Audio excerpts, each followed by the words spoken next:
Do you expect Davis's fight to go Sunday? Yeah, look, and you'll be there too, right? It's a good fight. Yeah, possibly I will be there as well. It's a good fight. I believe maybe Isaac Cruz might not be accustomed to that moment, but again, he's a pit bull. He's tiny, but he can fight, man, too. He'll come, but it just depends. Styles make fights. You know, no one believe what I would do to Lopez. No one believe I'll put him on his ass in the first round. No one believe I'll be able to outbox him and outpower him and speed him and maneuver him and bust him up the way he's never been busted up before in his life. So that shows what I bring to the table, but shows that Styles make fights as well. So. Speaking of Styles make fights, do you think, have you assessed at all that maybe Davis is the better style matchup? He's a shorter guy, you outbox T.O., this guy's a puncher. No, he's not. Me and Haney are literally the same size. You know, he's got a little bit thicker shoes on today. He learnt from me when me and Lopez went face to face the first time. I got the flats today, the nice leather shoes. So we're the same size. We're all around the same size. So no, that doesn't mean nothing. If it's going to be a fight, it's going to be a fight. George, the division's so hot, yet we've still got a lot of people in the 135 division where they're talking about people moving up to 140. And it's kind of like there's a lot of people half obsessed to push themselves up to 140. Let's just say, fast forward 6 months and you were to get on the dots together and beat perhaps Devin or JoJo. Would you still look to cement your place at 135 and keep going, keep digging out that division? Yeah, look, I feel great at 135. You know, there is still a lot of unfinished business at 135. And again, if one of these guys, Lomachenko, has 2 losses, Lopez has obviously his first loss. One of these guys this weekend will lose. Yep. What's to say that I don't fight one of them guys and give them a shot if they've come back and look good? Why do we got to protect this zero? Why is every fighter scared to take a risk? I've taken risk after risk, put my life on the line. What, because I care about a zero? No, because I care about my legacy. And if I fall chasing greatness, so be it. I'm the man in the arena, not the fan that's criticising or the media that's criticising. We're the guys that are in the arena. So we've got to get rid of this zero. I'm 20-0, I'm undefeated, but we really have to get rid of this zero, bullshit, because you'll see even more fights. Look at the Hagler, the Hearns, the Rands, all these legends. Sugar Ray Leonard, they fought and fought and fought. Why can't we do this?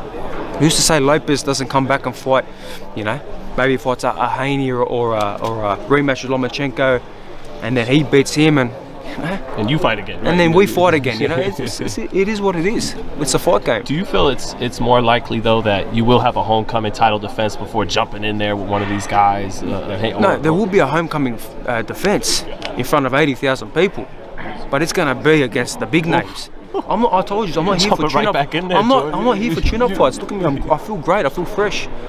I'm ready. I'll fight this weekend right now if I have to. I'm not here for tune-up fights. Fuck that shit. George, in terms of... George, how you doing? I'm doing good, man. I'm doing good. Red Corner Box. How you doing? Very good. I was calling. I was just wanted to ask you. You said you using these fights, the Tank fight, this fight, and also maybe the Loma fight back in New York as like a scout. Yes. Do you have like a little time frame of when you gonna make that decision? Because like I said, you got all the chips.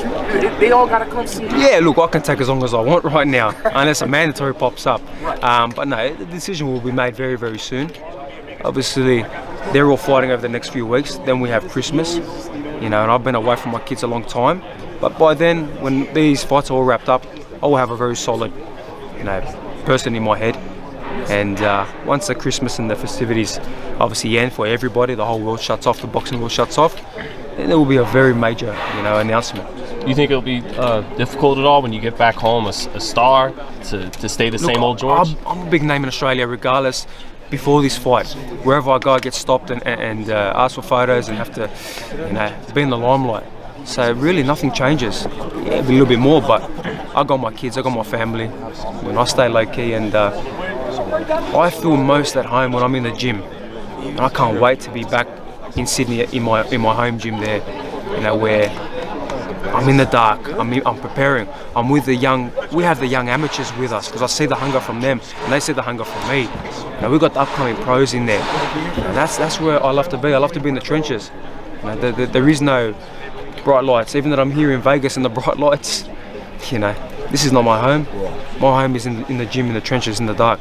Nothing changes. Have you got any bucket list things? Obviously, we'd love to see you fight in front of 80,000, 70,000 in Australia. Have you got any things now as world champion that are kind of bucket list things you want to see for your career? Venues perhaps you want to fight in other countries outside of Australia? Honestly, I fought in every major big venue there is in the world. I fought here, Madison Square Garden, MGM Grand. I fought in Madison Square Garden twice. Wembley. And I fought in Wembley Arena. I fought in Kuala Lumpur, in Athens. I fought in Australia, and the next step is to do a stadium fight in Australia. That is the bucket list. But just keep winning, man. Keep winning. Keep showing my greatness, and keep motivating. You know, the next champion, the next young guy coming up, the next kid that's watching this interview.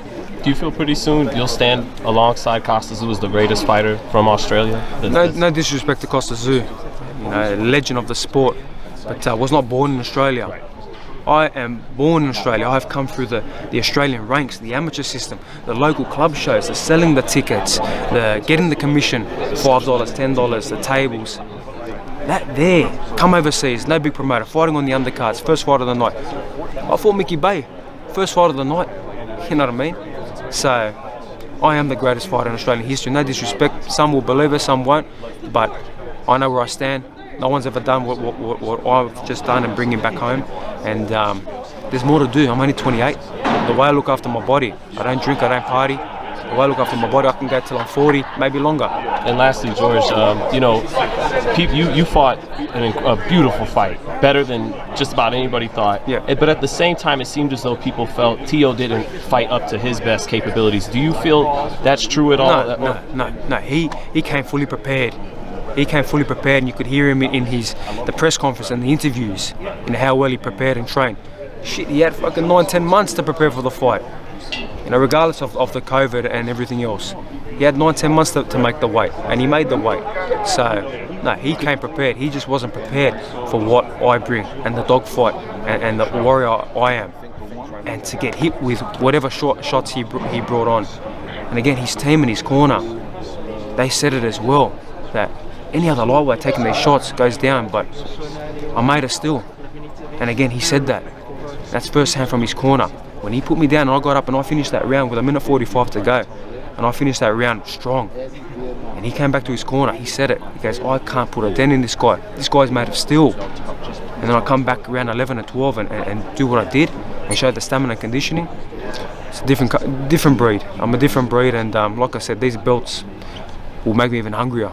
Do you think he fought the fight with ego? Perhaps there was a lot of like quick early hooks. If he thought, if I land, I will knock George out. Essentially. Not ego, emotion, but that is because I got under his skin. I got in his head, you know, and that's what I've been doing many years. But they thought that they could take me out. The power, whatever he had there, the Lomachenko fight that he had so much success in, the knockout against Commie, they thought that they would take me out. But little did they know, I am made of steel. And got a better effing defense than we thought too. They don't realise, and my sparring partners, if they listen to my sparring partners in the interviews, man, we can't touch Kambosos. The movement, the sharpness, the angles. I'm 250 rounds with Manny Pacquiao. You know, I mean, what's these lightweights gonna do to me? We should have known. You know what I mean? But if you knew, you would have betted on it. You know, I mean, maybe some of you did. You would betted big money. At one stage, I think 12-1 odds here in Vegas. So, look, it is what it is. And again, probably going into the next fight, you know, whoever it is, I'll be an underdog again. But I thrive on being the underdog. I love it, and you know, I'm always in the dark preparing. Congratulations, champ. Thank you. Thanks, Thank you so much. Thanks, champ.